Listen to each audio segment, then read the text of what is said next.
Hello दोस्तों, नमस्कार। स्वागत है एक बार फिर से आप सभी का अपने प्रिय चैनल पर। दोस्तों आपको बता दें जो अभी की सबसे बड़ी खबर आ रही है, जहां पर जमीन से हवा में मार करने वाली मिसाइल VLSR सैम का सफल परीक्षण 15 किलोमीटर दूर से दुश्मन को कर देगा नेस्तनाबूद। जी हाँ दोस्तों, बताएंगे क्या है इस मिसाइल की सबसे बड़ी खासियत। जी हाँ दोस्तों, सबसे बड़ी खबर के बीच आपको आगे बताएंगे, जहाँ पर अब यूक्रेन के रक्षा मंत्री ने रूस को दे दी है सीधी धमकी। कहा मॉस्को ने अगर हमला किया, यानी कि रूस ने अगर हमला किया तो होगा नरसंहार, ताबूत में भेजे जाएंगे उनके सैनिक वापस। जी हाँ दोस्तों, बड़ी बात और बड़ी गहराई में जाकर के बहुत बड़ी धमकी यूक्रेन की तरफ से रूस को दी गई है। दोस्तों आपको बता दें कि यूक्रेन के पीछे अमेरिका सीना ताने खड़ा है। दोस्तों रूस अकेला, बताएंगे बड़ी खबर क्या है और रूस का क्या रिएक्शन रहा है दोस्तों यूक्रेन के इस धमकी के बाद। साथ ही आपको आगे बताएंगे जहां पर चीन की बड़ी खतरनाक चाल का बड़ा खुलासा हुआ है दोस्तों, जहां शिपिंग कंटेनरों में मिसाइलों को छिपा रहा है ड्रैगन। क्या हो सकती है इसकी बड़ी चाल दोस्तों, और दुनिया में कहीं भी कभी भी हमला करने का बड़ा प्लान हो सकता है। बताएंगे इसकी गहराई में जाकर बड़ी खबरें। साथ ही आगे बताएंगे जहां पर कौन है उत्तर प्रदेश में लोगों के मुख्यमंत्री के लिए पहली पसंद। सर्वे में हुआ इस चीज को लेकर बड़ा खुलासा बताएंगे। उत्तर प्रदेश की जनता सबसे ज्यादा किसको मुख्यमंत्री के तौर पर देखना चाहती है दोस्तों, इस सर्वे के अनुसार सबसे बड़ा खुलासा हुआ है। और सबसे पहले हमारे चैनल पर इसकी जानकारी आज आपको देने वाले हैं दोस्तों। साथ में सबसे बड़ी खबर बताएंगे, जहां पर आखिर 2000 रुपए के नोट क्यों कम होते जा रहे हैं, भारत सरकार ने बताई इसकी असली वजह है। जी हाँ दोस्तों, आप सभी के लिए जानना ये बहुत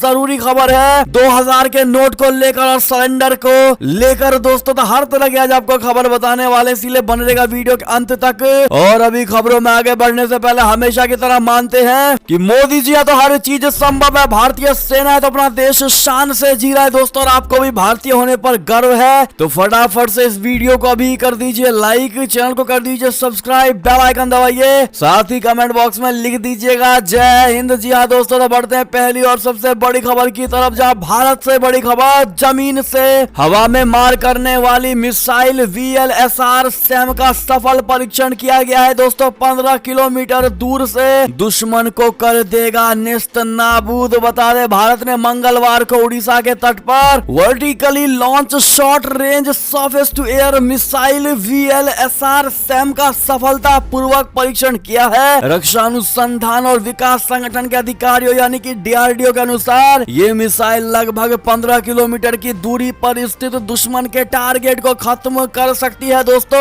DRDO ने कहा है कि VLSR सैम को भारतीय नौसेना के लिए स्वदेशी रूप से डिजाइन और विकसित किया गया है, जिसका उद्देश्य समुद्री स्कीमिंग टारगेट सहित सीमा पर विभिन्न हवाई खतरों को बेअसर करना है दोस्तों। DRDO की ओर से दी गई जानकारी के मुताबिक मिसाइल को बहुत कम ऊंचाई पर स्थित इलेक्ट्रॉनिक लक्ष्य को ध्वस्त करने के लिए वर्टिकल लॉन्चर से दागा गया, यानी कि बड़ी सफलता दोस्तों अपने DRDO को हाथ लगी। और ऐसे में इनको कांग्रेचुलेशन कहना तो बनता है दोस्तों, तो कहना मत भूलिएगा। चलते हैं दूसरी और सबसे बड़ी खबर की तरफ, जहां पर यूक्रेन के रक्षा मंत्री की धमकी। कहा रूस ने अगर हमला किया तो होगा नरसंहार, ताबूत में जाएंगे वो रूसी सैनिक। जी हाँ दोस्तों, रूस और यूक्रेन के बीच जारी तनाव के बीच यूक्रेन के रक्षा मंत्री ने मॉस्को को धमकी दी है। यूक्रेन के रक्षा मंत्री ओलेक्सी रेजिनकोव ने CNN से बातचीत में कहा है कि अगर रूस यूक्रेन पर हमला करता है तो वाकई नरसंहार होगा। उन्होंने कहा है कि अगर मॉस्को हमला करता है तो रूसी ताबूत में वापस जाएंगे। ओलेक्सी ने अमेरिकी राष्ट्रपति जो बाइडेन से मॉस्को के खिलाफ मजबूती से खड़े रहने की अपील की है। आपको बता दें कि यूक्रेन मसले को लेकर जल्द ही रूसी राष्ट्रपति व्लादिमीर पुतिन और अमेरिकी राष्ट्रपति जो बाइडेन वीडियो कॉन्फ्रेंस करने वाले, और अमेरिका सहित यूरोपीय देशों ने यूक्रेन बॉर्डर पर रूसी सैनिकों के जमावड़े पर सवाल उठाए हैं। पिछले हफ्ते अमेरिकी विदेश मंत्री एंटनी ब्लिंकन ने कहा था कि हम हर तरह की अनिश्चित घटनाओं के लिए तैयार हैं। जी हाँ दोस्तों, यानी कि अब यूक्रेन के रक्षा मंत्री का ये बड़ा दावा और बड़ी चेतावनी रूस को, वो भी डायरेक्ट दोस्तों, और ऐसी बात कह दी है कि ताबूत में वापस जाएंगे रूसी सैनिक अगर हमला करने की कोशिश की। तो दोस्तों आपकी क्या इस पर राय सुझाव होगी, कमेंट में जरूर बताइएगा। और आपको बता दें जो इसी से जुड़ी खबर है, जहां पर अमेरिका ने भी रूस को दिया बड़ी चेतावनी। कहा है कि अगर यूक्रेन पर हमला किया तो भेजेंगे हम अपने सैनिक, मॉस्को पर लगाएंगे प्रतिबंध साथ में। जी हाँ दोस्तों, अमेरिका ने कहा है कि रूस अगर यूक्रेन पर हमला करता है तो वो यूक्रेन में अपनी सेना तैनात कर देगा। इसके साथ ही रूस पर कई तरह के प्रतिबंध लगा सकता है। और रूसी राष्ट्रपति व्लादिमीर पुतिन और अमेरिकी राष्ट्रपति जो बाइडेन के बीच बातचीत से ठीक पहले अमेरिका ने रूस को यह बड़ी चेतावनी दी है। दोस्तों साथ ही आपको बता दें,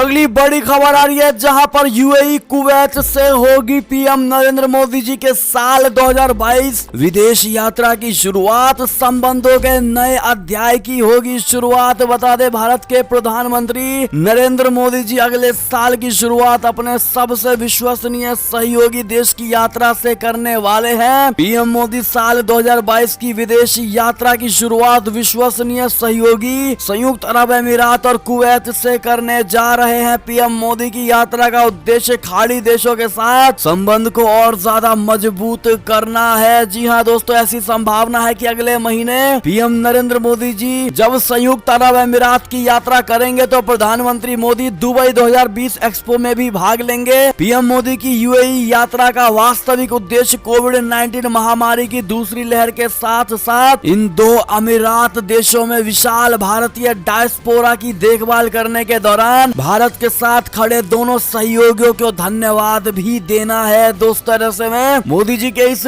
2022 के पहले इस देश की यात्रा के लिए दोस्तों इनको एडवांस में हैप्पी जर्नी कहना मत भूलिएगा। चलते अगली खबर की ओर, जहां पर चीन की बड़ी खतरनाक चाल का बड़ा खुलासा हुआ है, जहां शिपिंग कंटेनरों में मिसाइलों को छिपा रहा है ड्रैगन। दुनिया में कहीं भी हमला करने का है इसका बड़ा प्लान। बता दे, चीन कथित तौर पर गुप्त रूप से कुछ खास तरीकों की मिसाइलें विकसित कर रहा है। दोस्तों इन मिसाइलों को चीन कंटेनरों में छिपा सकता है ताकि उनकी दुनिया भर के बंदरगाहों में तस्करी की जा सके, साथ ही उन्हें बिना किसी चेतावनी के लॉन्च किया जा सके। द सन की रिपोर्ट के मुताबिक दुनिया के महासागरों में चीन के विशाल जहाजों के बेड़े मौजूद हैं। कुछ पश्चिमी पर्यवेक्षकों का मानना है कि चीन द्वारा इन मिसाइलों का विकास युद्धपोतों का एक नया बेड़ा हासिल करने के समान है और ये कंटेनर सामान्य कंटेनरों की तरह दिखाई पड़ते हैं और ऐसे में इन्हें अन्य कंटेनरों के साथ रखकर दुनिया के अलग अलग हिस्सों में पहुंचाया जा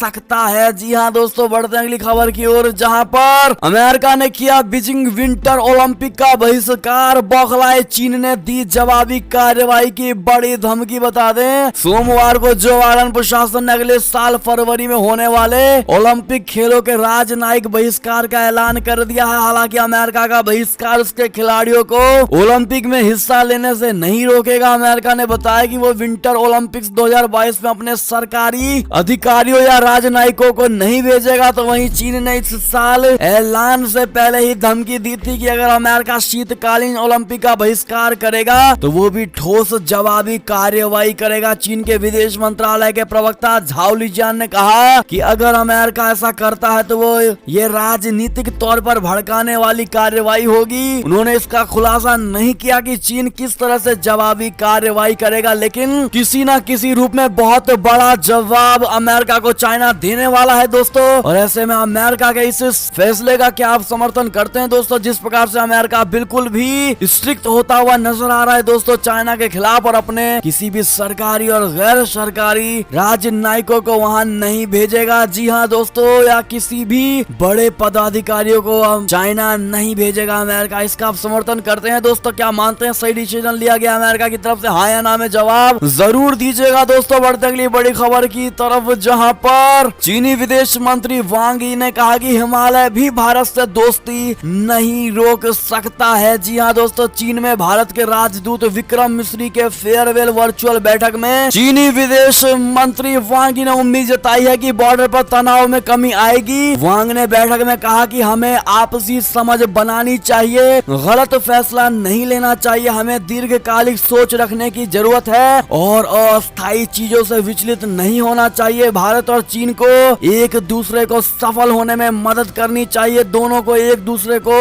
थका नहीं देना चाहिए। साउथ चाइना मॉर्निंग पोस्ट की रिपोर्ट बताती है कि वांग ने कहा है कि जब हम भरोसा कायम कर सकते हैं तो हिमालय भी हमारी दोस्ती को नहीं रोक सकती है। जी हाँ दोस्तों, बढ़ते अगली खबर की ओर, जहां पर पर लोकतंत्र पर चर्चा से चीन हुआ बाहर, दोस्त को नहीं मिला न्योता, तो पाकिस्तान भी कर रहा अमेरिकी बुलावे पर विचार। बता दें अमेरिकी राष्ट्रपति जो बाइडेन इस हफ्ते लोकतंत्र पर वर्चुअल शिखर सम्मेलन बुलाया है। इसमें भाग लेने के लिए पाकिस्तानी पॉलिसी मेकर्स व्यापक विचार विमर्श कर रहे हैं दोस्तों, क्योंकि कुछ मुद्दों के कारण इस्लामाबाद के लिए अंतिम फैसला करना मुश्किल हो रहा है। द एक्सप्रेस ट्रिब्यून ने इसकी बड़ी सूचना दी है। समाचार पत्र की रिपोर्ट में घटनाक्रम से परिचित सूत्रों के हवाले से कहा गया है कि शिखर सम्मेलन से चीन का बहिष्कार कर पाकिस्तान के फैसले में देरी के कारणों में से एक माना जाता है। दोस्तों सूत्रों ने कहा है कि चीन ने वर्चुअल समिट में पाकिस्तान की भागीदारी पर आपत्ति नहीं जताई और एक वरिष्ठ अधिकारी ने फैसले की घोषणा में देरी का कारण बताते हुए कहा है कि कुछ ऐसे मुद्दे हैं जिन पर पाकिस्तान सरकार फिलहाल गौर कर रही है। आपको बता दें दोस्तों, पाकिस्तान ये सोच में बैठा है कि चाइना को नहीं बुलाया गया है तो वो भी कहीं ना कहीं चाइना के साथ घनिष्ठता दिखाने के चक्कर में अमेरिका के इस सम्मेलन में भाग ना ले और चाइना के नजर में और ज्यादा उठ जाएगा पाकिस्तान। क्या कहना चाहेंगे दोस्तों आप लोग बताइएगा जरूर। बढ़ते हैं अगली बड़ी खबर की तरफ, जहां चीन की धमकी के बावजूद ताइवान के साथ आया स्लोवाकिया, भेजा राजनयिक प्रतिनिधि मंडल। बता दें चीन की चेतावनी के बावजूद स्लोवाकिया का एक राजनयिक प्रतिनिधि मंडल ताइवान पहुंचा है। 43 सदस्यीय प्रतिनिधि मंडल 5 दिसंबर को ताइवान पहुंचा। रिपोर्ट्स के मुताबिक मध्य यूरोपीय देश ताइवान के बढ़ते खतरे के बीच ताइवान के साथ घनिष्ठ संबंध स्थापित कर रहे हैं। आपको बता दें कि ताइवान और स्लोवाकिया के बीच आधिकारिक तौर पर कोई संबंध नहीं है। हालांकि दोनों देशों ने प्रतिनिधि कार्यालय खोला हुआ है और हाल ही में स्लोवाकिया के डिप्टी इकोनॉमिक मंत्री करोल गलेक भी ताइवान पहुंचे थे। उन्होंने कहा था कि स्लोवाकिया ताइवान का समर्थन करता है और दोनों पक्ष ट्रेड और इकोनॉमी संबंधों के साथ हर तरह से संबंधों को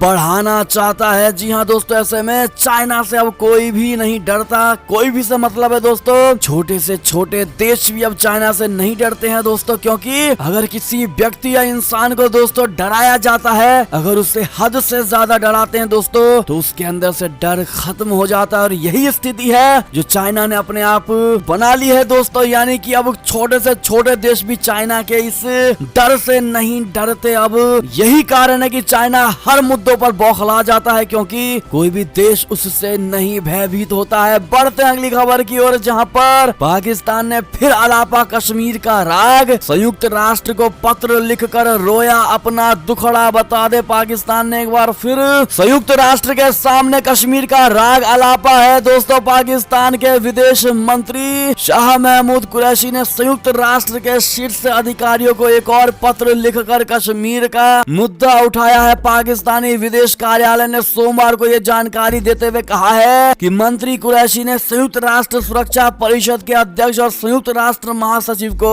पत्र भी लिखा है। दोस्तों आपको बता दें कि आखिर क्या है उस पत्र में। कुरैशी ने नियमित रूप से सुरक्षा परिषद के अध्यक्ष और संयुक्त राष्ट्र महासचिव को कश्मीर मुद्दे पर पत्र लिखा है। दोस्तों उन्होंने अपने नवीनतम पत्र में यानी नए पत्र में सुरक्षा परिषद से भारत से अपने फैसले और कार्यवाही को उलटने का आह्वान करने की अपील की और इसमें 5 अगस्त 2019 और उसके बाद की गई कार्यवाही भी शामिल है। दोस्तों बढ़ते अगली बड़ी खबर की तरफ, जहां पर राष्ट्रपति व्लादिमीर पुतिन के भारत दौरे पर रूसी मीडिया का विश्लेषण। कैसा हो भारत रूस का संबंध, बता दें रूसी राष्ट्रपति व्लादिमीर पुतिन का भारत दौरा खत्म हो चुका है, लेकिन पुतिन के भारत दौरे पर चीन और अमेरिका के साथ साथ पूरी दुनिया की निगाहें थी और पूरी दुनिया की मीडिया में इस बात की चर्चा थी कि जिस पुतिन ने ग्लासगो G20 दौरा रद्द कर दिया, जिस पुतिन ने चीन का दौरा रद्द कर दिया हो और जिस पुतिन ने COP26 का दौरा रद्द कर दिया हो, उन्होंने यूक्रेन से जंग के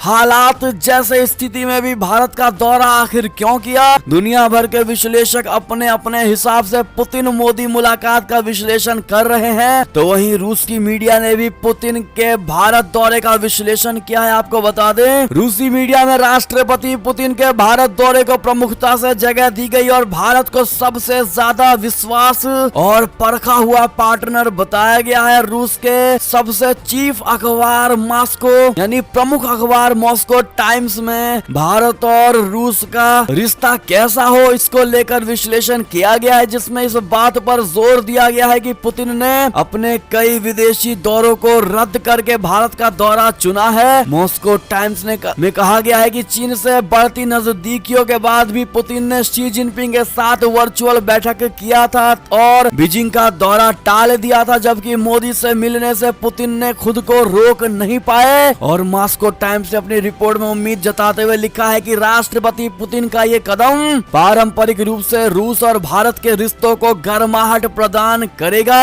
और पश्चिमी देशों से तनावपूर्ण संबंध के बीच पता चलता है कि दुनिया में एक कदम में भारत जैसा देश है जो रूस का दोस्त है। ऐसे में दोस्तों रूसी मीडियाओं ने भारत और रूस के रिश्ते की जमकर तारीफ की और बताया है कि आखिर रूसी राष्ट्रपति पुतिन के लिए भारत कितना महत्वपूर्ण था, जिन्होंने चाइना जैसे देशों को रद्द कर दिया दोस्तों और फिजिकली भारत पहुंच गए। ऐसे में रूस और भारत के रिश्ते को, खास करके पुतिन और मोदी जी के रिश्तों को आप किस नजरिए से देखते हैं दोस्तों? अगर आप भी मानते हैं कहीं ना कहीं भारत और रूस का रिश्ता सबसे ज्यादा मजबूत है। और आपको बता दें दोस्तों कि भारत और रूस के बीच में जो सैन्य डील होती है, जो डिफेंस की डील होती है दोस्तों, वो 68% भारत के साथ है, अमेरिका के साथ में 20% कुछ है और ऐसे में बाकी अन्य देशों के साथ है। यानी सबसे ज्यादा डील हमारे रूस के साथ होता है। और ऐसे में आपकी अपनी राय जरूर दीजिएगा और थैंक यू पुतिन कहना तो बिल्कुल मत भूलिएगा दोस्तों। बढ़ते हैं अगली बड़ी खबर की तरफ, जहां पर इजराइल ने सीरिया के लताकिया बंदरगाह पर किया मिसाइली हमला, जिसके बाद वहां पर लगी आग। बता दे सीरिया की सेना ने कहा है कि इजराइल के लड़ाकू विमानों ने तटीय शहर लताकिया के बंदरगाह पर मंगलवार तड़के मिसाइल दागी है। उसने बताया कि हमले में किसी की मौत की खबर नहीं है। बढ़ते हैं दोस्तों अगली खबर की तरफ, जहां पर संयुक्त अरब अमीरात में यानी यूएई में अब सप्ताह में सिर्फ 4.5 दिन ही होगा काम। कर्मचारियों को बड़ी राहत मिली है। बता दे संयुक्त अरब अमीरात ने एक ऐतिहासिक फैसले में वर्किंग वीक को 5 दिन से घटाकर 4.5 दिन कर दिया है। सरकारी अधिकारियों ने जानकारी दी है कि शुक्रवार मध्य से सप्ताहांत शुरू होगा, जो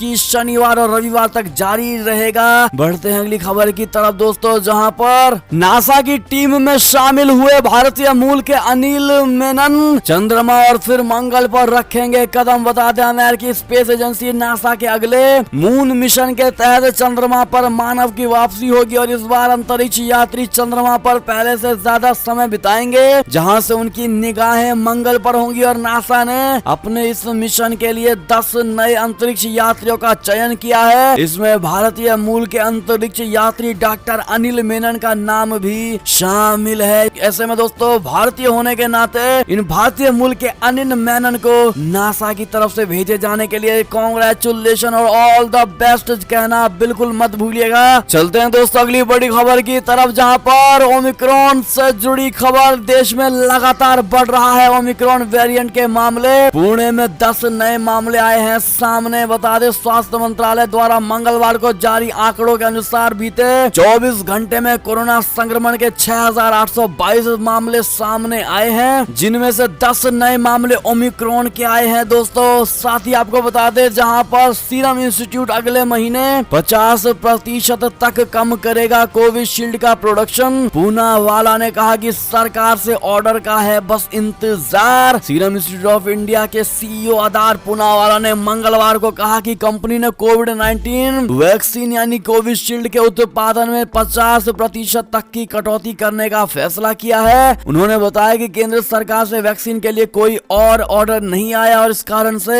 ये फैसला लिया गया है। बढ़ते अगली खबर की तरफ, जहां पर कौन है यूपी में लोगों की मुख्यमंत्री के लिए पहली पसंद। सर्वे में हुआ बड़ा खुलासा, जाने किसे मिले कितने नंबर। दरअसल सर्वे के मुताबिक 44% लोगों ने योगी आदित्यनाथ को अपनी पहली पसंद बताया, 31% लोगों ने अखिलेश यादव और 15% ने मायावती को अपनी पहली पसंद बताया है। 4% लोग प्रियंका गांधी को अपनी पहली पसंद के रूप में देखते हैं और 2% लोग जयंत चौधरी को चाहते हैं। आपको बता दें तो वहीं मुख्यमंत्री योगी आदित्यनाथ के काम को लेकर भी लोगों ने अपनी राय रखी है। 43% लोगों का उनका काम अच्छा लगा, तो वहीं 21% लोग काम को औसत के रूप में देखते हैं, तो वहीं 36% लोग मुख्यमंत्री योगी आदित्यनाथ के काम को खराब मानते हैं। 7,509 लोगों से पूछकर ये सर्वे कंप्लीट हुआ है। दोस्तों आप समझ पा रहे होंगे कि अलग अलग जगह पर 7,000 कुल 509 लोगों से पूछकर ये सर्वे किया गया और उनमें ये रिजल्ट निकल कर सामने आया है दोस्तों।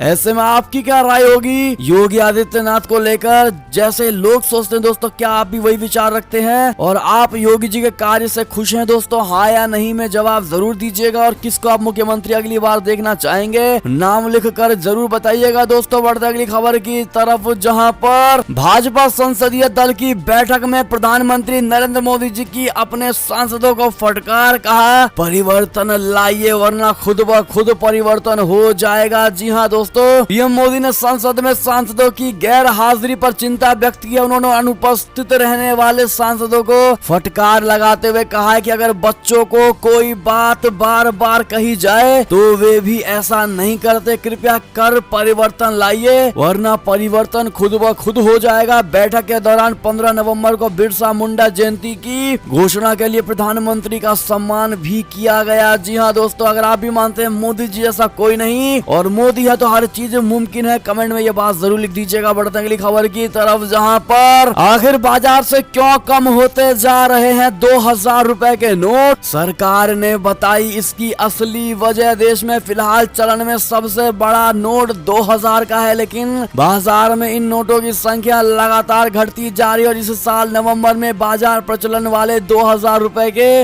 नोटों की संख्या घटकर 223.3 करोड़ नोट या कुल नोटों यानी NIC का 1.75% रह गया है, जबकि ये संख्या मार्च 2018 में 336.3 करोड़ थी। आपको बता दें राज्यसभा में मंत्री का बड़ा जवाब आया है दोस्तों इस खबर को लेकर। उन्होंने कहा है कि विशेष मूल्य वर्ग के बैंक नोटों की छपाई का फैसला सरकार की ओर से रिजर्व बैंक की सलाह पर जनता की लेन देन संबंधी मांग को आसान बनाने और नोटों की उपलब्धता को बनाए रखने के लिए किया जाता है। जब उनसे पूछा गया कि क्यों कम हुए 2000 के नोट, तो उन्होंने कहा कि नोटबंदी के बाद जारी किए गए 2000 रुपए के नोट के चलन में कमी इसलिए है क्योंकि साल 2018 से 19 से इन नोटों की छपाई के लिए कोई नया ऑर्डर नहीं रखा गया है और इसके अलावा नोट भी खराब हो जाते हैं क्योंकि वे गंदे कटे फटे हो जाते हैं और यही वजह है कि नए नोट छापे नहीं जा रहे हैं और पुराने बेकार होकर बाजार से बाहर जा रहे हैं, जिसके चलते इन नोटों की कमी हो गई है। यानी कि दोस्तों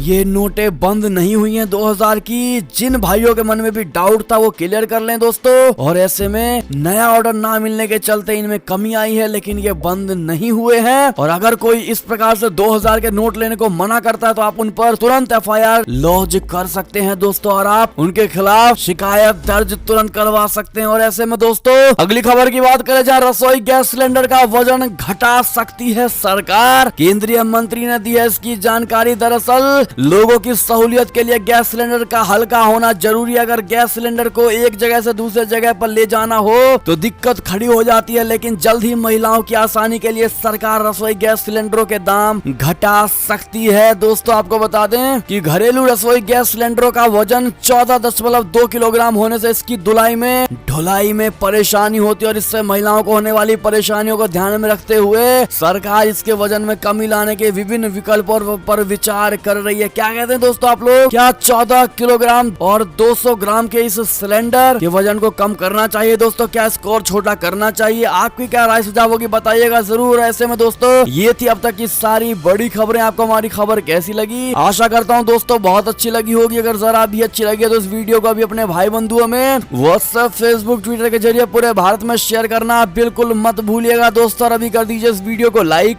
चैनल को कर दीजिए सब्सक्राइब, बेल आइकन दबाइए, साथ ही कमेंट बॉक्स में लिख दीजिएगा जय हिंद जय भारत। तो मिलते हैं आपसे अगली बड़ी खबर में दोस्तों, तब तक के लिए अपना ख्याल रखिएगा। बहुत बहुत धन्यवाद साथ देने के लिए, साथ बने रहने के लिए। जय हिंद दोस्तों। और खबरों का सिलसिला हमारे चैनल पर लगातार जारी है, तो अपडेट रहना बिल्कुल मत भूलिएगा। बहुत बहुत धन्यवाद।